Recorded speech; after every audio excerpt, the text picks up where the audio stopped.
श्रीमद् भागवत गीता जी की जय हो। श्रीमद् भागवत गीता के 10वें अध्याय का महत्म सुनिए सभी भक्तजन। भगवान शिव कहते हैं, सुंदरी अब तुम 10वें अध्याय के महत्म की परम पावन कथा सुनो, जो स्वर्ग रूपी दुर्गा में जानने के लिए सुंदर सपने और प्रभाव की चरम सीमा है। काशीपुरी में धीर बंधु नाम से विख्यात एक ब्राह्मण था, जो मुझे में प्रिय नंदी के सामने भक्ति रखना था। वह पावन कार्तिक के अर्जुन में तप पर रहने वाला, शांति चिंतन और हिंसा कठोरता एवं दुख साहस से दूर रहने वाला था। जितेंद्रिय होने के कारण वह निर्वित मार्ग में ही स्थिर रहता था। उसने वेद रूपी समुद्र का पार पा लिया था। वह संपूर्ण शास्त्रों के तत्व का ज्ञाता था। उसका चिंतन सदैव ही ध्यान में सलह रहता था। वह मन को अंतर आत्मा में लगाकर सदा अंतर आत्मा तत्वों का साक्षात्कार किया करता था। अतः जब वह चलने लगता तब मैं प्रेम बस उसके पीछे दौड़ दौड़ कर उसके हाथों का सहारा लेता था। यह देखकर मेरे पार्षद भिंडीराज पूछे, भगवान इस प्रकार भल किसने आपका दर्शन किया होगा? इस महान मुनि ने कौन सा तप एवं जप किया है कि स्वयं आप ही पद पद पर इसके हाथ का सहारा लेते चलते हैं? भिंडी का यह प्रश्न सुनकर मैंने इस प्रकार उत्तर देना आरंभ किया। एक समय की बात है, कैलाश पर्वत के पश्चिम भाग में पुन्नक वन के भीतर चंद्रमा की अमृतमयी किरणों से भूली हुई भूमि में एक वेदी का आश्रय लेकर मैं बैठा हुआ था। मेरे बैठने के क्षण भर बाद ही सांस बड़ी जोर की आंधी उठी। वहाँ के वृक्षों की शाखाएं नीचे ऊपर होकर आपस में टकराने लगी। कितने ही टकरानी टूटकर बिखर गई। पर्वत की अविचलित छाया भी हिलने लगी। इसके बाद वह महान भयंकर शब्द हुआ, जिससे पर्वत की कंधाओं पृथ्वी ध्वनि के हो उठे। तत्क्षण पर आकाश से कोई विशाल पक्षी उतरा, जिसकी कीमती पाल मेघ के समान थी। वह कुंजल की राशि, अंधकार के समूह अथवा पंख कटे हुए काल के पर्वत सा जान पड़ता था। पैरों के पृथ्वी का सहारा लेकर उस पक्षी ने मुझे प्रणाम किया और एक सुंदर नवीन कमल मेरे चरणों में रखकर स्पष्ट वाणी में स्मृति करना आरंभ की। पक्षी बोला, देव आपकी जय हो। आप चंद्रदान माई, साधुओं के सागर तथा जगत के पालन है। सदा सद्भाव बन से युक्त और आसन सुक्तियों की लहर से उखित आपके बेभाव का कहीं अंत नहीं है। आपकी जय हो। आदित्य वासनाओं से परिपूर्ण बुद्धि के द्वारा आप त्रिभुज मूल से रहित हैं। आप जितेंद्र भक्तों के अधीन रहते हैं तथा ध्यान में आपके स्वरूप साक्षात्कार होता है। आप विद्यामान उपधांत से रहित, नित्य मुक्त, निराकार, निर्मय, असीम अहंकार शून्य अवतारण रहित और निर्गुण हैं। आपके चरण कमल इस शरणागत भक्ति की रक्षा करने में प्रबल है।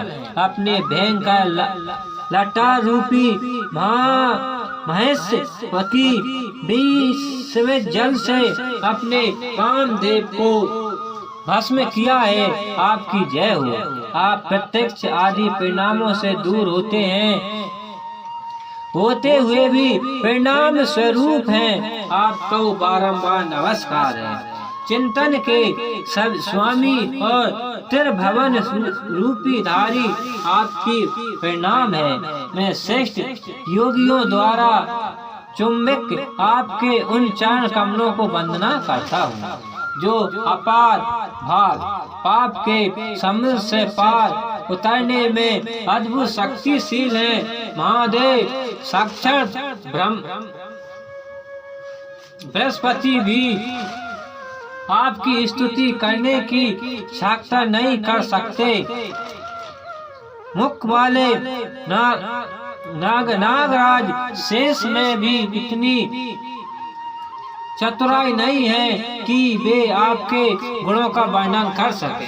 फिर मेरे जैसा छोटी बुद्धिमान पक्षी की तो विस्तृत ही क्या है।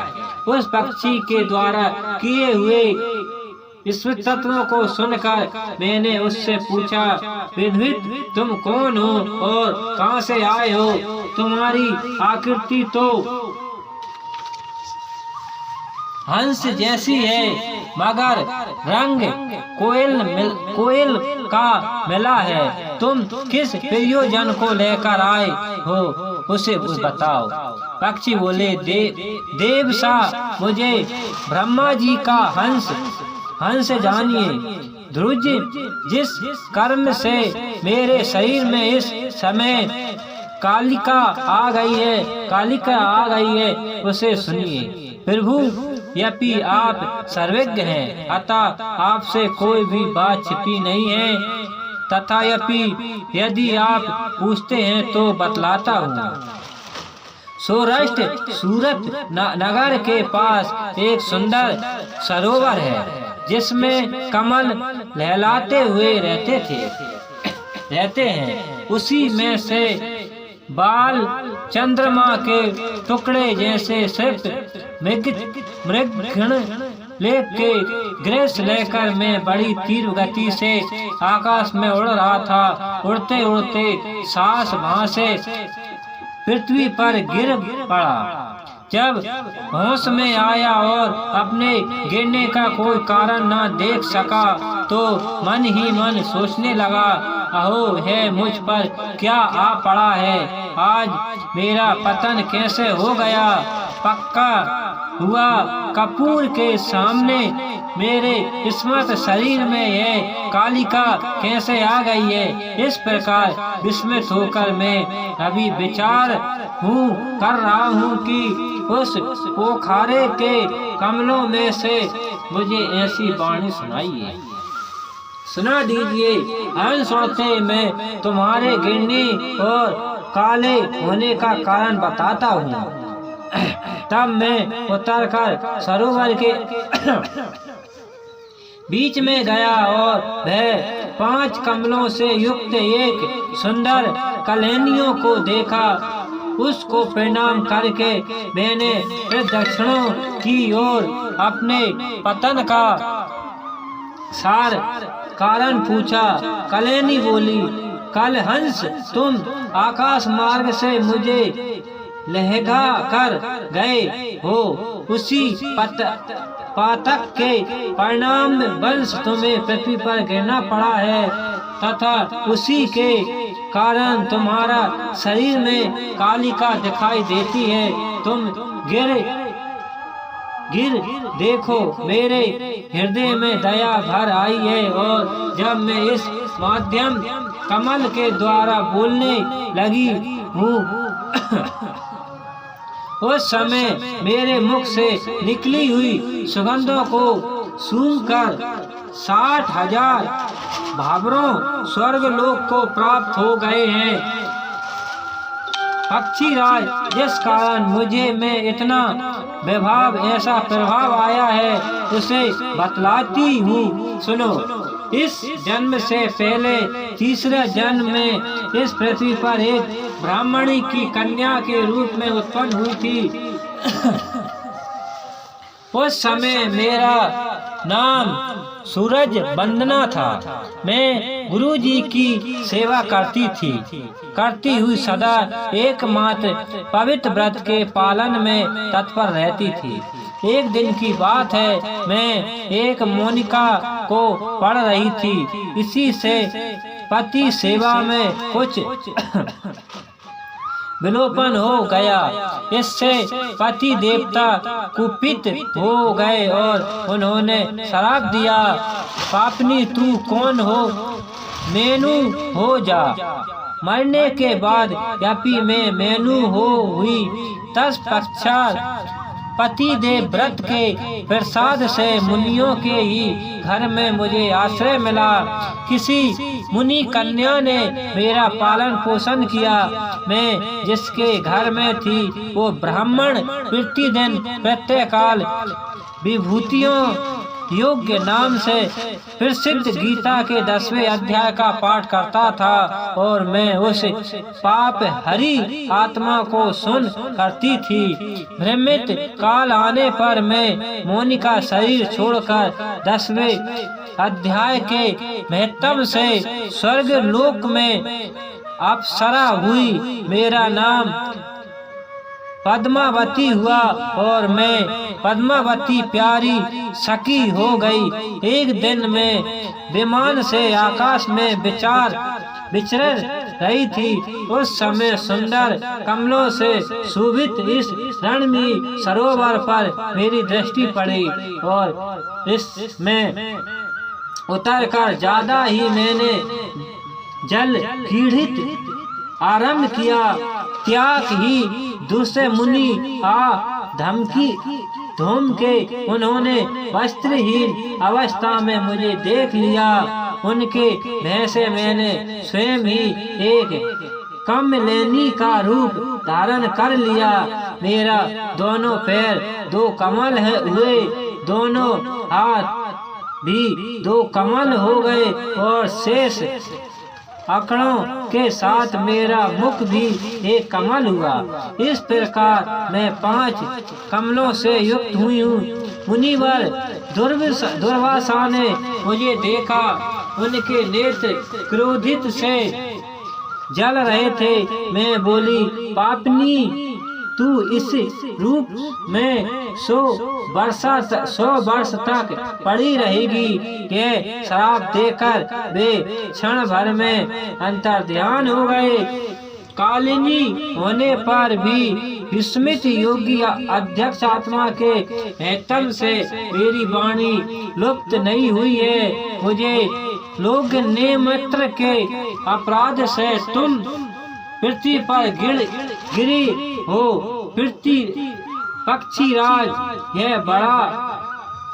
पक्षीराज यह खड़े हुए तुम्हारे सामने ही आज मेरे श्राप की निमित्ति हो रही है, क्योंकि आज 100 वर्ष पूरे हो गए हैं। मेरे द्वारा गाए जाते हुए उस उत्तम अध्यापक को तुम भी सुन लो। उसके श्रवण मात्र से तुम भी आज ही मुक्त हो जाएंगे। यह कहकर पहनियों ने स्पष्ट और सुंदर वाणी में 10वें अध्याय का पाठ किया और वे मुक्त हो गए। उसे सुनने के बाद उसी के दिए हुए इस उत्तम कमलों को लेकर मैंने आपको अर्पण किया है। इतनी कथा सुनकर उस पक्षी ने अपने शरीर त्याग दिया। यह एक अद्भुत सी घटना हुई। वह पक्षी अब 10वें अध्याय के प्रभाव से ब्राह्मण कुल में उत्पन्न हुआ था। जन्म से ही अभ्यस्त होने के कारण सोवे वस्तुस्थल में ही इसके मुख से सदा गीता के 10वें अध्याय का उच्चारण हुआ करता है। 10वें अध्याय के अर्थ चिंतन का यह परिणाम हुआ है कि यह सब भूतों में स्थिर शंख चक्रधारी भगवान विष्णु का सदा ही दर्शन करते रहते हैं। इसी को स्नेह पूर्वक दूषित जब कोई किसी देहधारी के शरीर पर पड़ जाती है तब वह चाहे शराबी ब्रह्म हत्यारी ही क्यों न हो मुक्त हो जाते हैं तथा पूर्व जन्म में अभ्यास किए हुए 10वें अध्याय के महत्व से इसको दुर्लभ तत्व ज्ञान प्राप्त है तथा इससे जीव मृत्यु भी पा लेंगे। अतः जब यह रास्ता चलने लगते हैं तो मैं इस हाथ का सहारा दिए रहता हूँ। भिंडी ऋग यह सब 10वें अध्याय की ही महिमा है। पार्वती इस प्रकार मैंने भिंडी रेड्डी के सामने जो पाप नाशक कथा कही थी वह ये तुमसे भी कही है। नर ही या नारी अथवा कोई भी क्यों न हो इस 10वें अध्याय के श्रवण मात्र से उसे सब आश्रय के पालन का फल प्राप्त होता है। श्रीमती भागवत गीता के 10वें अध्याय का महत्तम समाप्तम। बोलो श्री कृष्ण भगवान की जय। श्रीमद् भागवत गीता जी की जय हो। जिंद बाबा की जय हो। सिद्ध बाबा की जय हो। ब्रह्मगुण बाबा की जय हो। गणपति गजानंद महाराज की जय। विष्णु भगवान की जय। श्री लक्ष्मी नारायण की जय। शंकर भगवान की जय। वीर हनुमत लाल की जय। जिंद बाबा की जय। ओम जिंदेश्वर धाम की जय। सिद्ध बाबा की जय। ब्रह्मगुण बाबा की जय। लक्ष्मी माता की जय। गौरा पार्वती मैया की जय। श्री रामचंद्र भगवान की जय। सभी देवी देवतान की जय। सब संतान की जय। सब भक्तान की जय। आज के आनंद की जय। धर्म की जय हो। अधर्म का नाश हो। सत्य सनातन धर्म की जय हो। गौ माता की जय हो। अपने अपने माता पिता की जय हो। जय जय सीताराम। नमो पार्वती पते हर हर महादेव शंभु। काशी विश्वनाथ गंगे।